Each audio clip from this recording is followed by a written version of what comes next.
dans le 20h de TFM. Dans l'actualité de ce mercredi, la paix et la sécurité, sujet de prédilection des imams. Les religieux appellent à la préservation de la stabilité du pays. Une partie de la communauté musulmane a célébré la Tabaski aujourd'hui.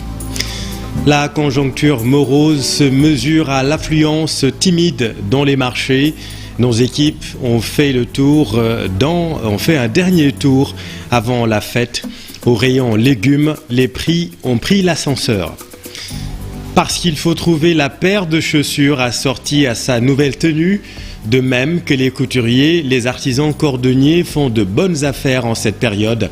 Reportage à suivre. Voilà pour les titres et tout de suite le développement.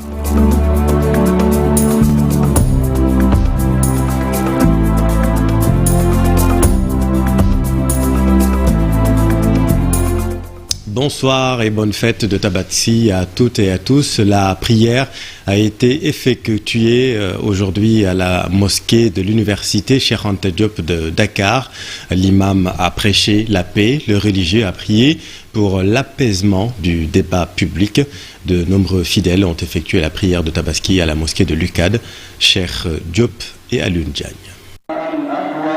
Ces fidèles ont répondu présents pour assister à la prière de la Tabaski.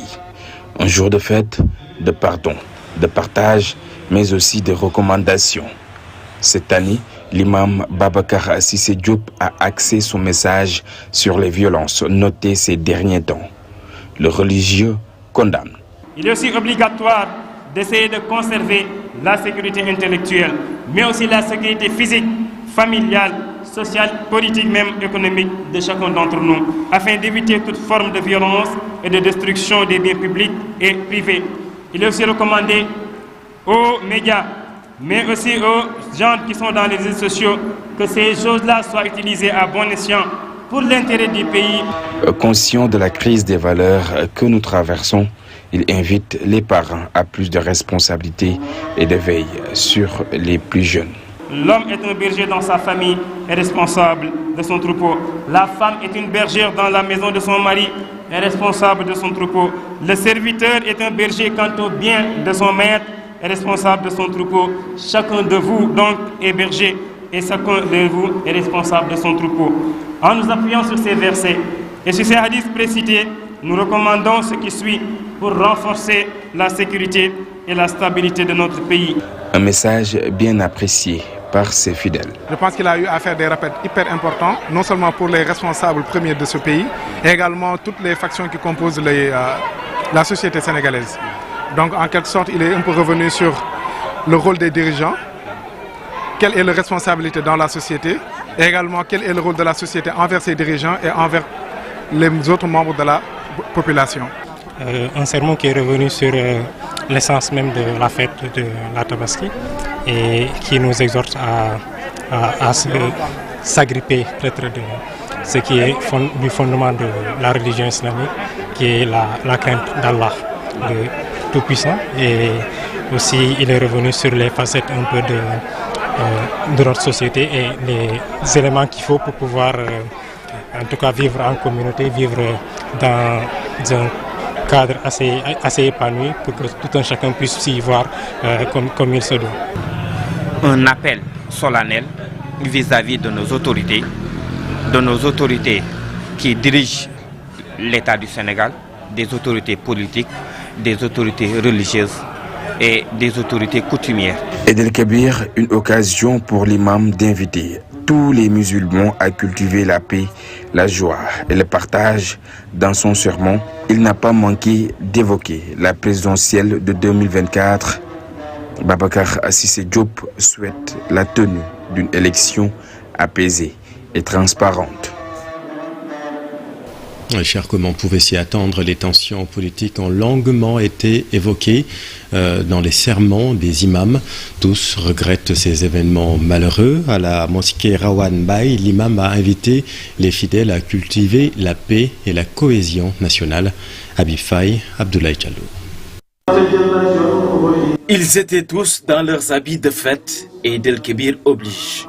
À Mermoz, la mosquée a refusé du monde, de même que l'espace extérieur.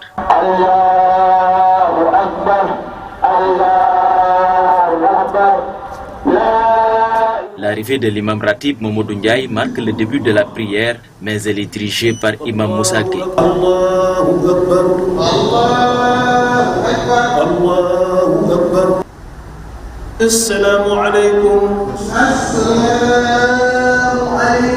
Le message est bien reçu par les fidèles. L'ancien ministre de la Justice invite la population à s'investir pour la paix au Sénégal. Sunu bànneexu bakkan jullit alalu moroomu jullitam daganul ci moom mu lekk ko ci neen jullit daganul ci moom mu tuur deretu moroomu jullitam. Parce que très tôt, les gens ont compris que sans la paix, rien n'est possible. Sans la paix, rien n'est possible. Mais la paix, d'abord, il faut la cultiver dans nos cœurs.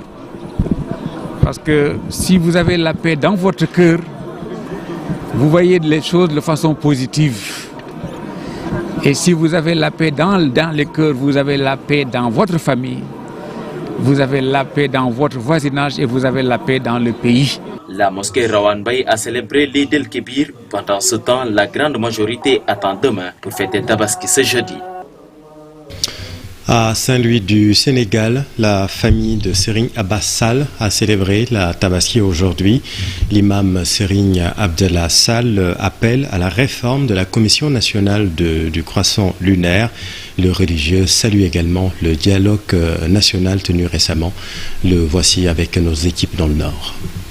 Donc eux qui sont à la commission, ils sont là-bas, ils sont élus ou bien ils sont nommés. De toute façon, il faut considérer aussi la vision des musulmans, de tenir compte des enseignements du Coran. C'est pourquoi ils demandent une concertation pour le croissant lunaire. En tout cas, ils demandent un large dialogue, n'est-ce pas, un large rassemblement autour de cette question.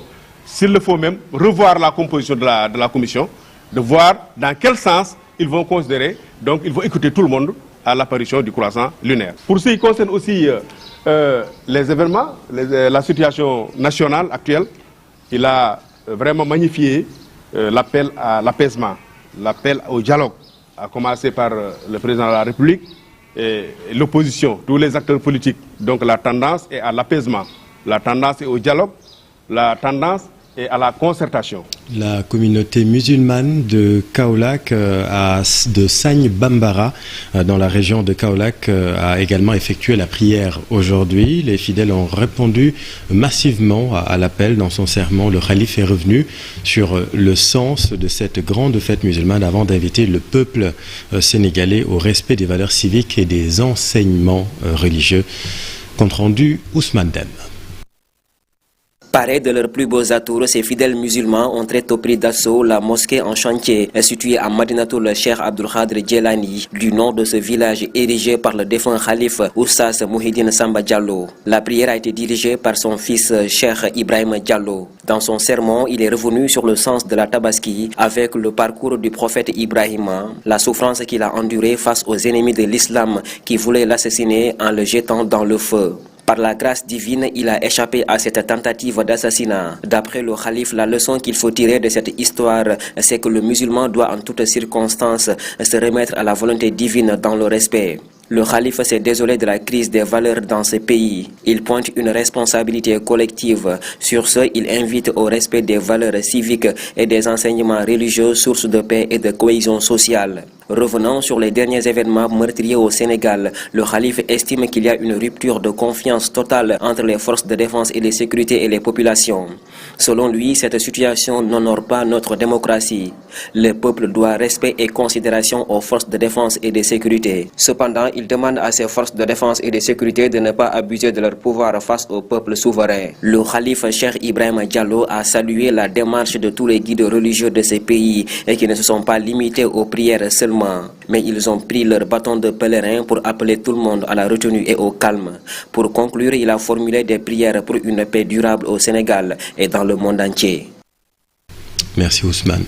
Dans le sud du pays également, une partie de la communauté musulmane a célébré l'Aïd aujourd'hui à Ziguinchor, au quartier Kenya, situé au sud de Ziguinchor. L'imam Cheikh Tidiane Diédhiou a insisté dans son serment sur la crainte de Dieu et la préservation de l'environnement. Il a surtout demandé aux fidèles musulmans de ne pas jeter les restes de moutons dans la nature. Restons à Ziguinchor où justement les moutons presque intouchables à quelques heures de la fête. Leurs prix sont jugés chers par les clients. Reportage d'Issa Prera, Lamine Ba. Un forail bien approvisionné en moutons comme on peut le constater ici à Ziguinchor.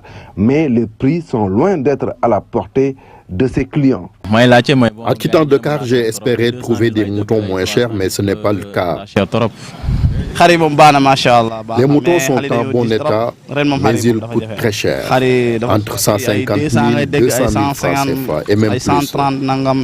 Je garde espoir.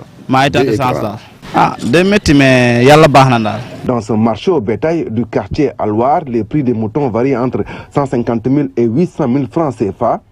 Un véritable parcours du combattant pour ces pères de famille qui doivent perpétuer le sacrifice d'Abraham. Les moutons coûtent entre 250 000 francs, 300 000 francs, 400 000, 600 et même 800 000 francs. J'ai fait le tour du forail, mais je n'ai pas encore trouvé un mouton à la portée de ma bourse. C'est inacceptable de vendre des moutons à 200 000 francs, 300 000 francs. Pour quelqu'un qui n'a pas 100 000 francs.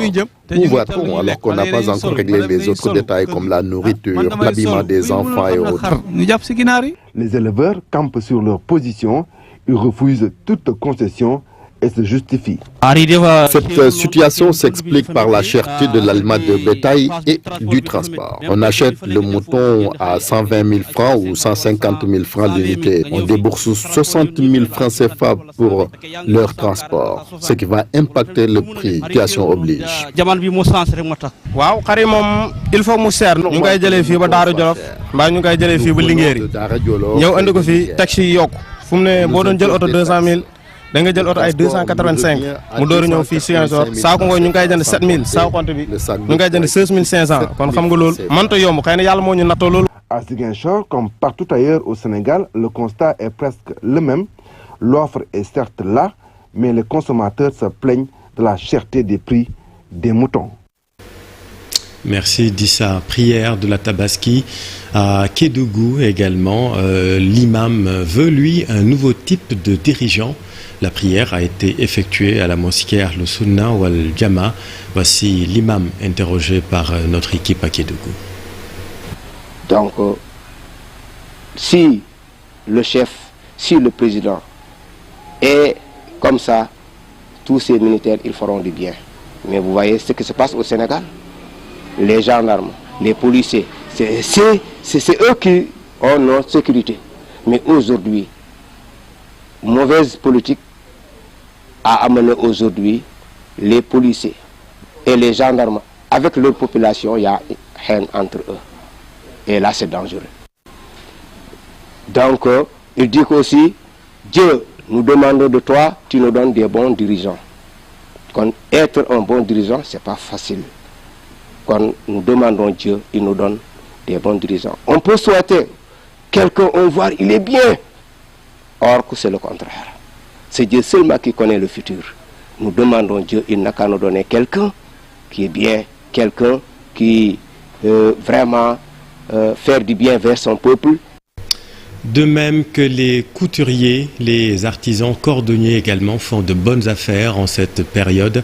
C'est parce qu'il faut bien choisir la paire de chaussures assortie à sa tenue de fête.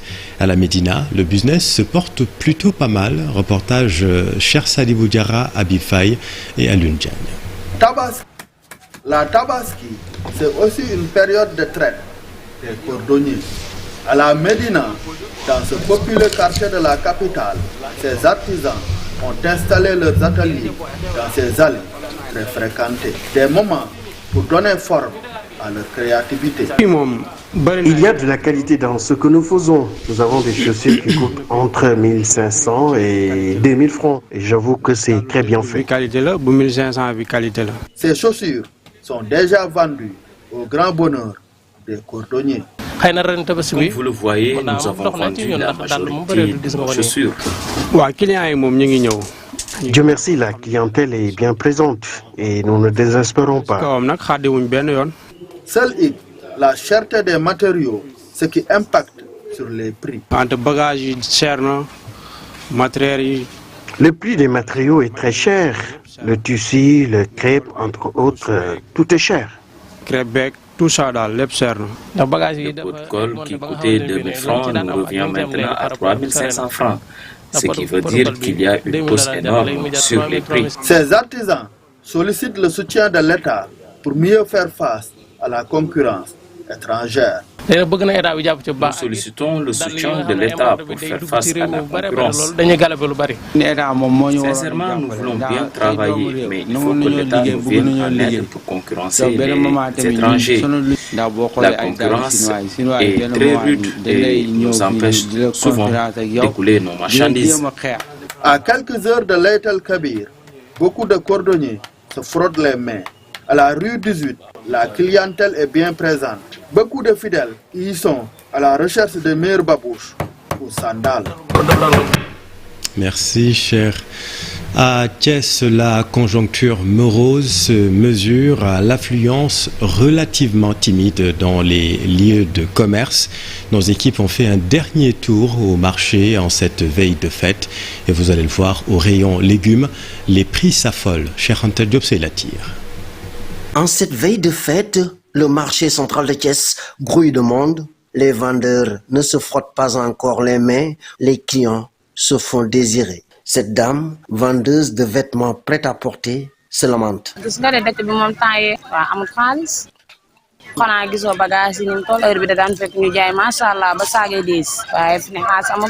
Les temps sont durs. Nous n'avons pas vu de clients. Rien ne marche.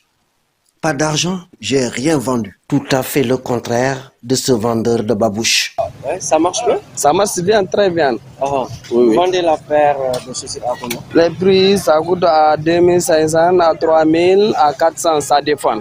À 4000, à 6000, 5000, ça dépend.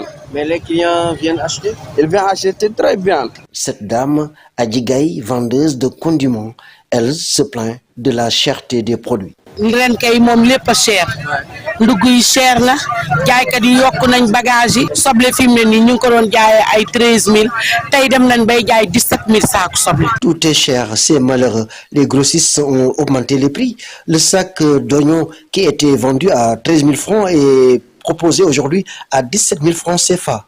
Idem pour la pomme de terre.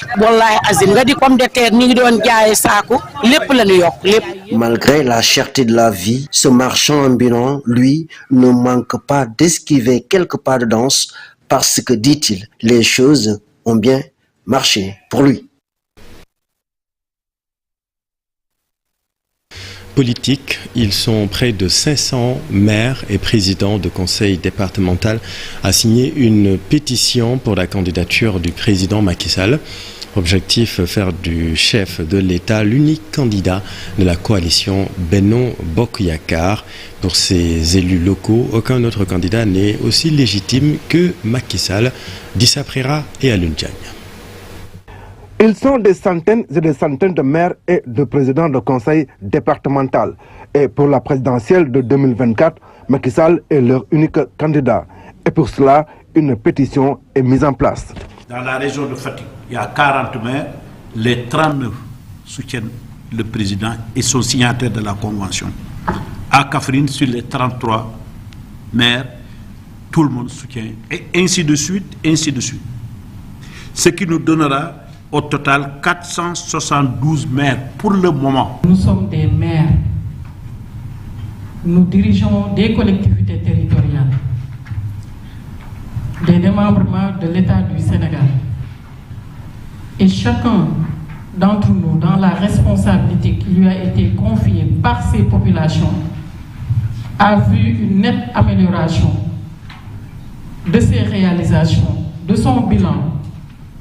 Et ceci n'était pas possible s'il n'y avait pas un effort redoutable du gouvernement du Sénégal.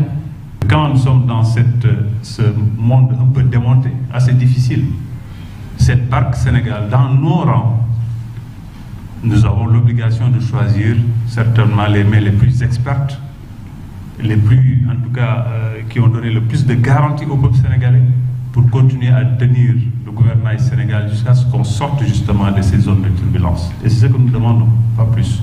Une candidature qui, selon ces élus locaux, n'est pas négociable.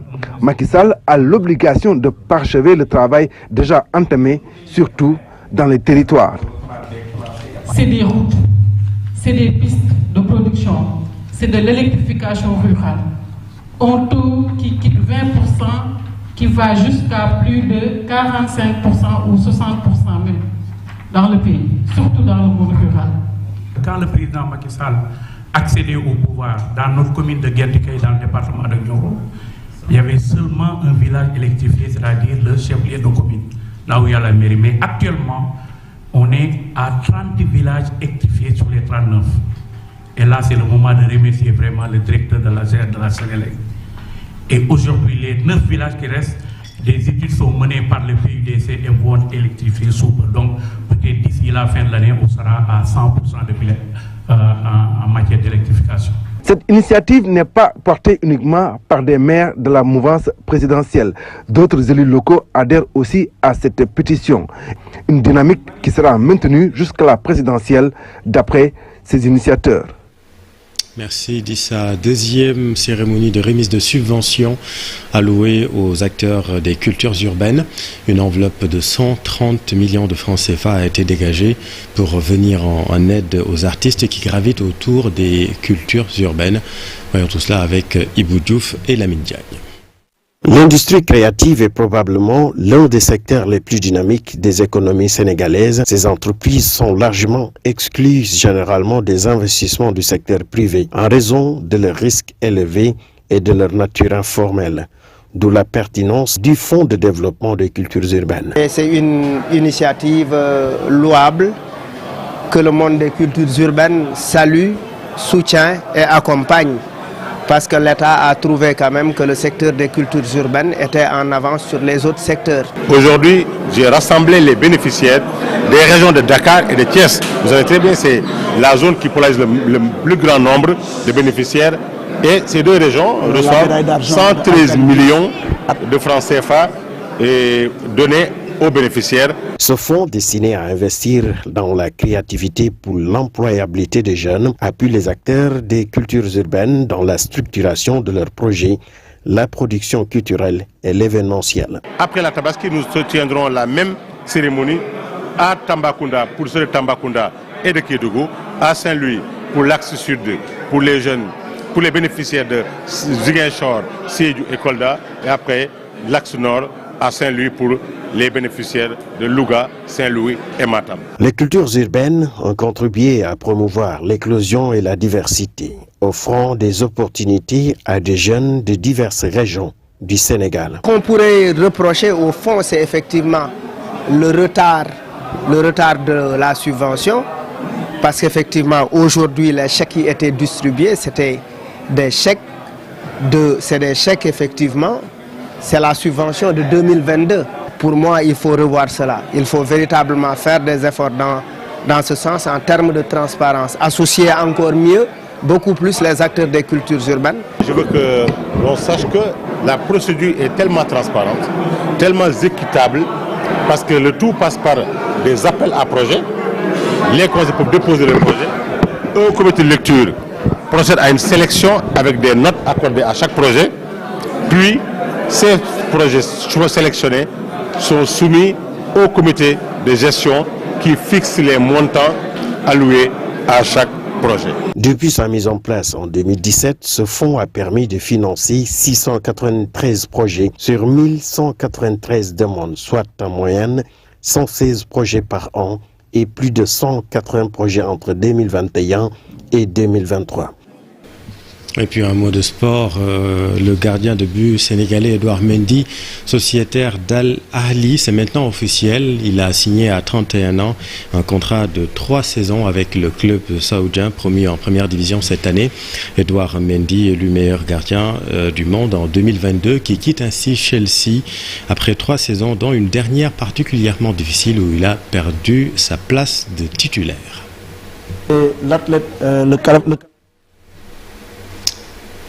Et puis retenez aussi en sport que le milieu de terrain suisse d'origine sénégalaise Andy Diouf, 20 ans, va lui rejoindre RC Lens en provenance du FC Bâle au coût de 15 millions d'euros. Voilà, c'est la fin de cette édition. Merci infiniment de l'avoir suivi. L'info continue. Soir d'info, la suite avec Pape Abdoulaye Der, très bien habillé ce soir. Pour votre plaisir, restez avec nous. Vous êtes au bon endroit. Bonne fête de Tabaski à toutes et à tous.